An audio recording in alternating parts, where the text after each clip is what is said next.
By the age of 30, a young king had turned the impossible into reality. From the small, rugged kingdom of Macedon to the far edges of the known world, he advanced like an unstoppable force of history, a whirlwind of ambition and genius. He was Alexander the Great, strategist who dismantled the greatest empire of antiquity and reshaped the course of civilization forever. Today, you will discover his incredible journey. Before we begin this epic tale, make sure to like the video, share it with fellow history lovers, and subscribe to the channel so you don't miss more stories just like this one. To understand Alexander, we must first look at where he came from. In the 4th century BC, Macedon wasn't the center of the ancient world. To the south, the proud Greek city-states, like Athens and Sparta, viewed the Macedonians as semi-barbaric outsiders. To the north and east, powerful tribes and rival kingdoms posed a constant threat. But Macedon had a secret weapon: resilience. Under the visionary and ruthless leadership of Alexander's father, Philip II, the kingdom began to transform. Philip wasn't just a king, he was a master strategist and a political genius.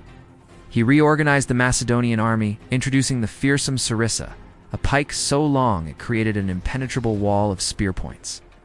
He subdued the quarrelsome Greek city-states, uniting them, sometimes by force, under his banner in the League of Corinth. This was the environment Alexander was born into: a world of constant conflict, strategic innovation, and grand ambition. He was raised in a court shaped by military discipline, political intrigue, and a profound respect for Greek culture. From his earliest days, he wasn't just being prepared to inherit a throne, he was being molded to lead not just armies, but destinies. Alexander's education was as legendary as his conquests. His father, Philip, understood that a great leader needed more than just a strong sword arm. He needed a brilliant mind. So, he hired the greatest thinker of the age, the philosopher Aristotle, to be his son's private tutor. For years, Alexander was immersed in the greatest knowledge of his time. Aristotle taught him philosophy, ethics, politics, and science. He instilled in the young prince a deep curiosity about the world, passion for knowledge, and a sense of purpose that went far beyond mere conquest. Alexander didn't just want to expand his territory, he envisioned a new world order, a Hellenistic civilization where Greek culture and ideas would blend with the traditions of the East. He dreamed of creating a lasting legacy, a single empire, uniting diverse peoples and philosophies. This grand vision, forged in his youth, would become the driving force behind his every move. The world watched with skepticism when, at just 20 years old, Alexander ascended the throne following his father's assassination. The kingdom was in a fragile state. The newly conquered Greek states saw an opportunity to break free. Northern tribes began to rebel. It seemed the empire Philip had so painstakingly built was about to crumble. But Alexander proved he was no mere heir. He moved with a speed and decisiveness that stunned his enemies.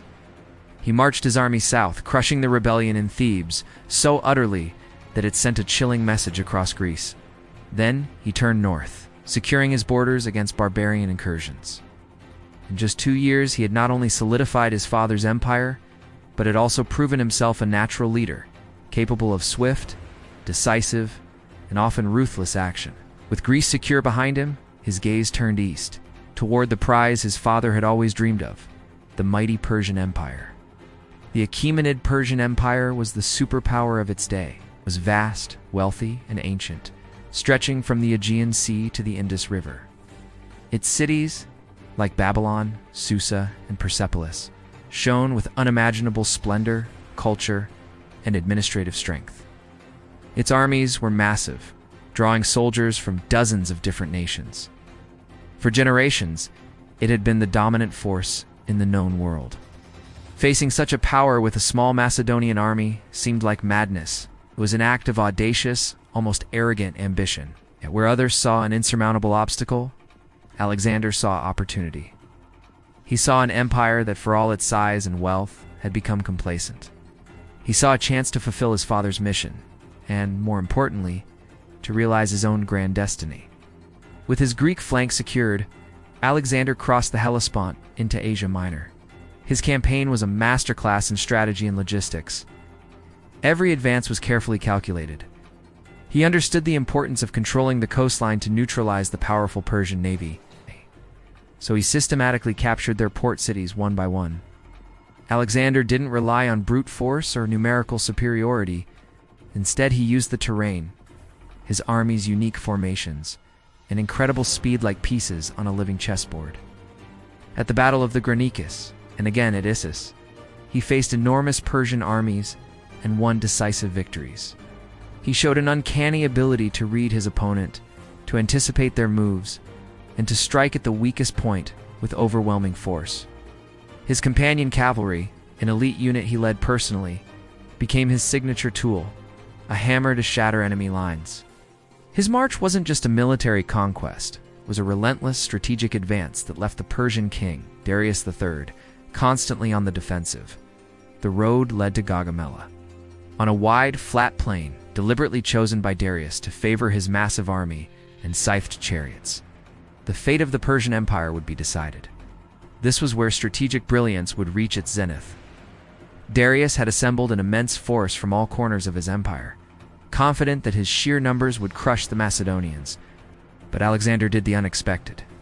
He advanced with his army at an angle, baiting the Persian flank into overextending. He created a gap, a momentary weakness, in the very center of the Persian line, right where Darius himself commanded. At that perfect moment, Alexander led his companion cavalry in a thunderous charge directly at the king. The move was so bold, so audacious, that it shattered the Persian command structure. Faced with the terrifying sight of Alexander charging toward him, Darius lost his nerve and fled the battlefield. His flight triggered a chain reaction, and the massive Persian army, leaderless and confused, collapsed into chaos. Gaugamela wasn't just a tactical victory. It was the definitive blow that marked the end of Persian power. After Gaugamela, the Persian Empire crumbled. The great cities of Babylon and Susa opened their gates to the conqueror without a fight. Alexander marched into Persepolis, the ceremonial heart of the empire, and claimed its immense treasures. But he was not a simple destroyer. He ordered the vast libraries and administrative records to be preserved. In a remarkable show of vision, he began to adopt local customs, even wearing Persian-style clothing and appointing Persian governors.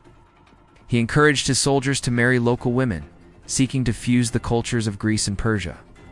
He respected their traditions and religions, presenting himself not as a foreign invader, but as the legitimate successor to the Achaemenid kings. The ancient world was being fundamentally redesigned, not just conquered. By the age of 30, Alexander the Great controlled an empire that stretched from Greece to India, the largest the Western world had ever seen. Lands that had never been united, peoples who had never met were now under his rule. From the Mediterranean to the distant East, his name echoed as a symbol of unprecedented ambition, vision, and strategic genius. Well, his empire was not merely territorial, it was cultural. He founded dozens of cities, many named Alexandria, which became vibrant centers of Greek learning, trade, and art. This fusion of East and West created a new, dynamic civilization, the Hellenistic world that would shape art, science, and philosophy for centuries to come. Alexander the Great was far more than a conqueror. He was a shaper of worlds, an architect of history, and a name that has endured through the millennia. Though his empire fractured after his early death, his legacy lived on. He connected civilizations, spread ideas, and fundamentally changed the map of the ancient world. His life remains a testament to the power of a single individual's vision to alter the course of history forever. If you enjoyed this historical journey, please like the video, share it with your friends, and subscribe to the channel to continue exploring the greatest stories of humanity. Thanks for watching. History has never felt so alive.